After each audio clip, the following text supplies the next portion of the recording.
Alors, la santé mentale. La santé mentale, on entend parler de santé mentale un peu à tort et à travers, mais personne ne prend vraiment la peine d'expliquer c'est quoi exactement la santé mentale en fait.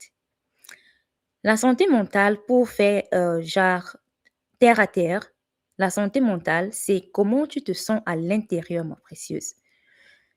Comment est-ce que tu te sens? Comme on le dit en anglais, how you feel. Genre, comment est-ce que tu te sens lorsque personne ne te regarde en fait? Comment est-ce que tu te sens lorsque, voilà, toute cette attention, lorsque tu n'as plus besoin de porter ton masque social, lorsque tu te retrouves dans ton endroit sécurisant, lorsque personne n'est là en fait, lorsque tu n'as rien à prouver à personne, alors c'est à ce moment que tu peux déterminer, que tu peux vraiment savoir comment tu te sens. Car plusieurs choses, Alex, lorsqu'on interagit avec d'autres personnes, on est distrait en fait, on est distrait, il y a trop de choses à faire et voilà, qu'on n'a vraiment pas le temps, la possibilité de se poser les vraies questions, de se poser les vraies questions concernant comment on se sent réellement à l'intérieur. J'aimerais faire un disclaimer. Lorsqu'on parle de bonne santé mentale, cela ne signifie pas être toujours joyeux, ne pas avoir de problèmes, être toujours heureux. Non, mes précieuses. Être en bonne santé mentale, c'est en fait avoir trouvé son équilibre. Car malheureusement ou alors heureusement, la vie est faite de hauts et de bas en fait. Et être en bonne santé mentale, c'est juste savoir naviguer, savoir voilà, se relever lorsqu'on tombe, savoir naviguer dans les hauts et les bas de la vie, savoir vraiment garder toujours la tête haute en fait. C'est ça être en bonne santé mentale. Alors, nous allons en parler, voilà, nous allons en parler en détail ce soir. Et, et voilà quoi, j'espère que jusqu'ici, je me fais comprendre.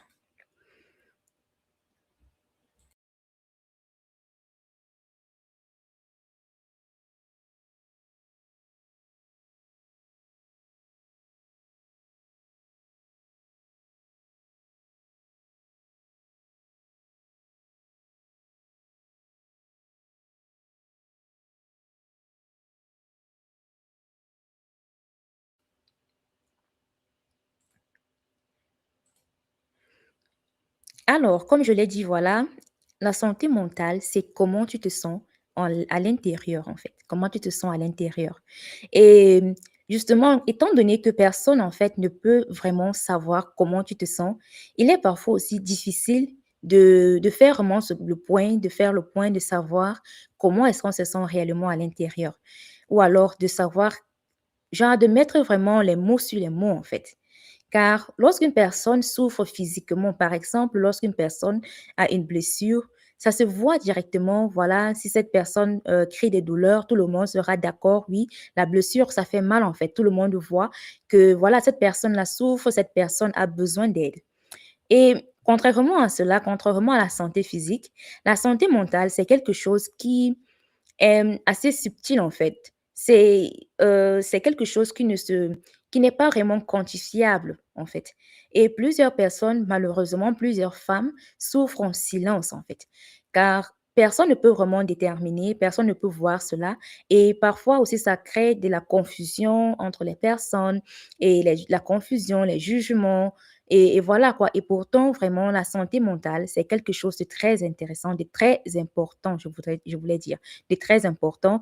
Et il est vraiment très important de tenir compte de sa propre santé mentale, voilà, dans ses interactions avec d'autres personnes et aussi de tenir compte aussi genre d'être bienveillants les uns envers les autres, en fait. De ne pas rapidement, très rapidement juger, mais de prendre le temps de comprendre aussi la personne en face de soi. D'accord? Car plusieurs personnes ont beau avoir de beaux sourires, plusieurs personnes ont beau avoir voilà, à posséder plein de choses, mais elle souffre en fait en silence. Et il est très important, vraiment, il est très important de ne pas très rapidement juger en fait, de prendre la peine de, voilà, de considérer l'autre personne dans sa souffrance, voilà, et d'être bienveillants les uns envers les autres.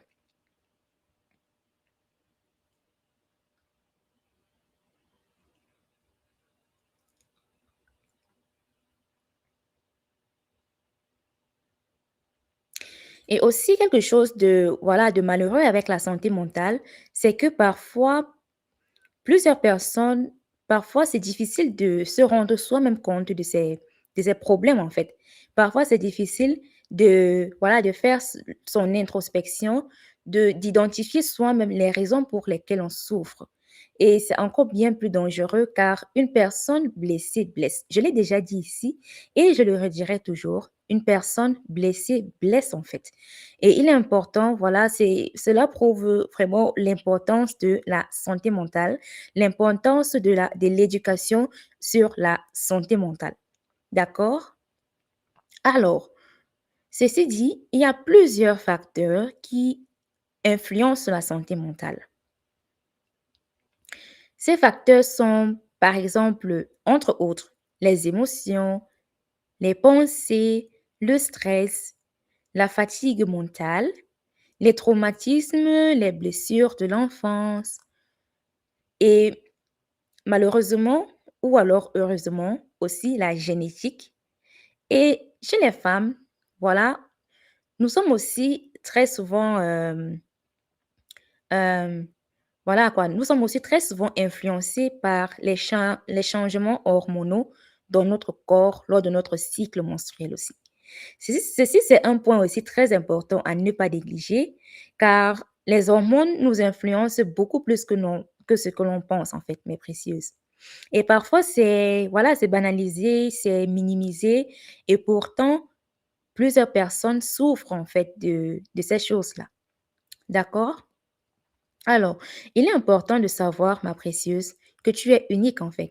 Et qui dit unique, qui dit que chaque femme est unique, cela veut dire aussi que l'une sera peut-être influencée par l'une ou l'autre des choses que j'ai citées, mais l'autre aura des clés en fait, aura des clés pour s'en sortir sans, voilà, sans se retrouver au fond de trou en fait. D'accord? Et il est important ici de savoir quelles armes est-ce qu'on possède, d'identifier ses propres armes pour se défendre. Comme je l'ai dit dans la masterclass, la première personne et la seule personne qui t'aidera vraiment, voilà, c'est toi-même en fait. Car tu auras beau recevoir de l'aide de l'extérieur, tu auras beau écouter des masterclass, tu auras beau être ici en live avec moi, tu auras beau, voilà, aller chez un psychiatre ou alors faire tout ce que tu peux faire pour t'en sortir.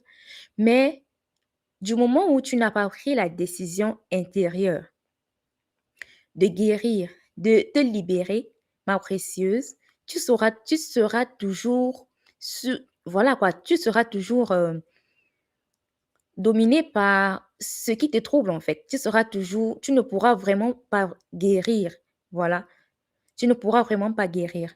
Et ici, dans ce live, j'aurai avec toi aussi quelques tips, quelques points importants pour guérir, voilà, pour se libérer, pour avancer en fait. Car ça allait si simple, mais demander de l'aide lorsqu'on souffre d'un trouble mental ou alors d'un autre trouble lorsqu'on souffre mentalement, c'est bien plus compliqué que cela, en fait. Tu entends plusieurs personnes dire, mais oui, si tu souffres, mais il faut demander de l'aide. Ou alors, mais il fallait juste me dire pourquoi tu ne m'as pas dit si, pourquoi c'est monté, pourquoi c'est descendu. Mais en réalité, c'est bien plus difficile que cela, en fait.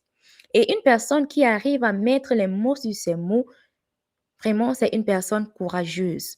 Car ça demande vraiment du courage pour faire son introspection. Ça demande du courage pour, voilà, se mettre soi-même à nu devant soi-même et voilà, d'identifier ses faiblesses et de prendre la résolution, de prendre la décision de guérir, de s'améliorer, en fait. Plusieurs personnes préfèrent vivre dans le déni, en fait. Et toute personne, toute femme, vraiment, j'encourage et je félicite toute femme qui prend la peine de faire son introspection, qui prend la peine de mettre les mots sur ses mots et qui prend la peine de se libérer, en fait, de chercher un moyen de guérir.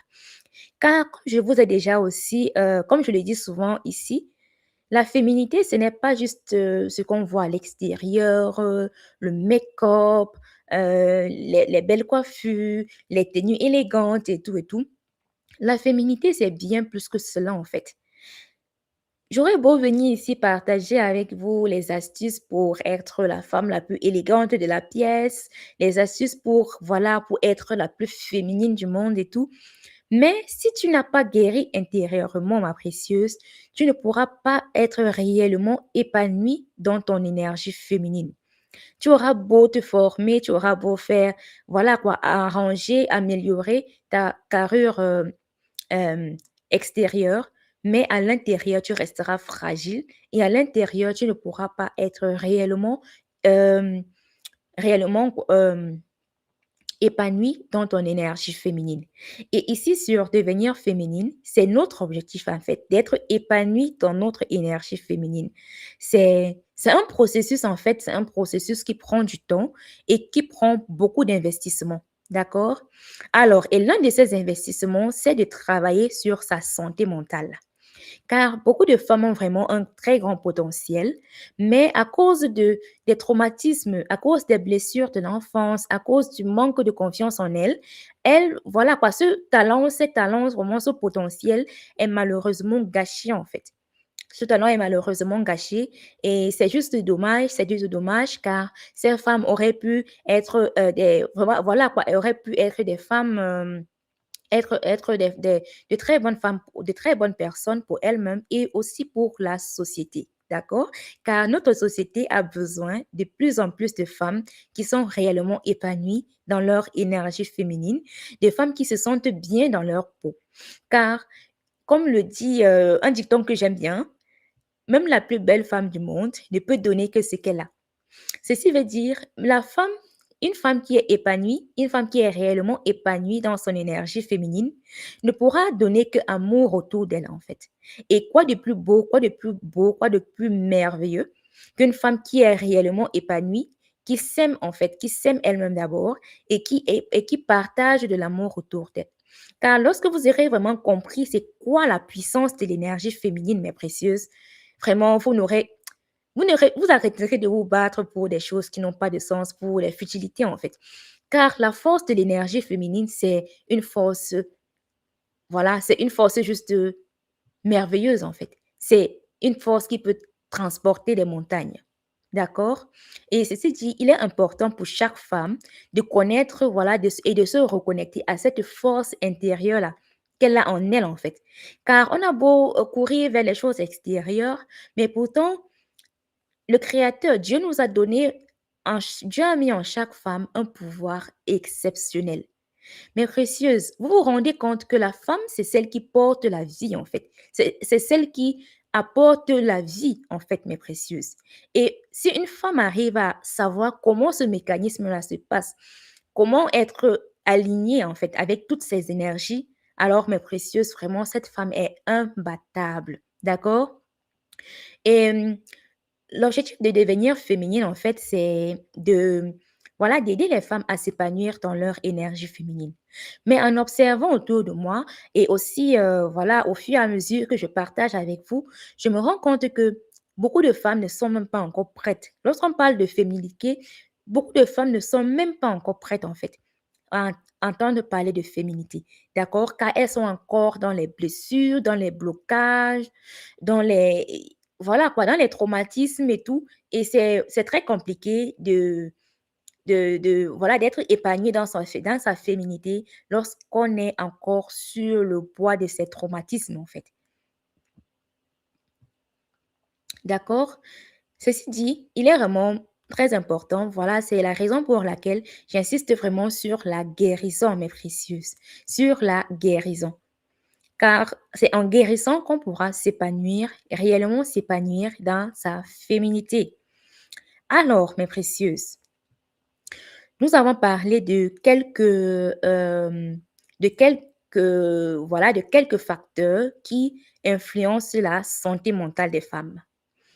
Nous avons parlé des émotions, des pensées, le stress, la fatigue mentale, les traumatismes et blessures de l'enfance, la génétique et les hormones.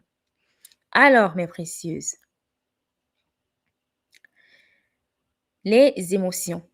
Pour celles qui n'ont pas encore regardé la vidéo sur l'intelligence émotionnelle et la féminité, Je vous invite à regarder cette vidéo après ce live, en fait. Allez regarder cette vidéo et voilà, vous comprendrez comment les émotions influencent notre féminité. Être toujours réactive, mes précieuses, c'est un frein contre l'épanouissement, en fait, d'une femme. Lorsqu'une femme est toujours réactive, voilà quoi, tu n'es pas concentré en fait, tu es juste là, tu réagis à tout ce qui passe sur ton chemin, tu n'es pas concentré dans tes objectifs, tu n'es pas concentré, voilà quoi, tu manques de stratégie en fait. Et pour plusieurs femmes, ce n'est pas vraiment de leur faute, d'accord? Ce n'est pas vraiment de leur faute, c'est parce qu'elles n'ont pas encore appris l'importance de l'intelligence émotionnelle, d'accord? Et n'ont pas encore compris l'importance de l'intelligence émotionnelle. Et il est important de savoir, voilà, d'apprendre l'intelligence émotionnelle, voilà, de d'identifier ses émotions, de savoir gérer ses émotions. D'accord? Dites-moi aussi en commentaire si vous aimeriez que je fasse des vidéos sur l'intelligence émotionnelle, sur comment gérer ses émotions, comment rester calme et tout. Dites-moi si vous aimeriez que nous fassions des vidéos de ce genre. D'accord?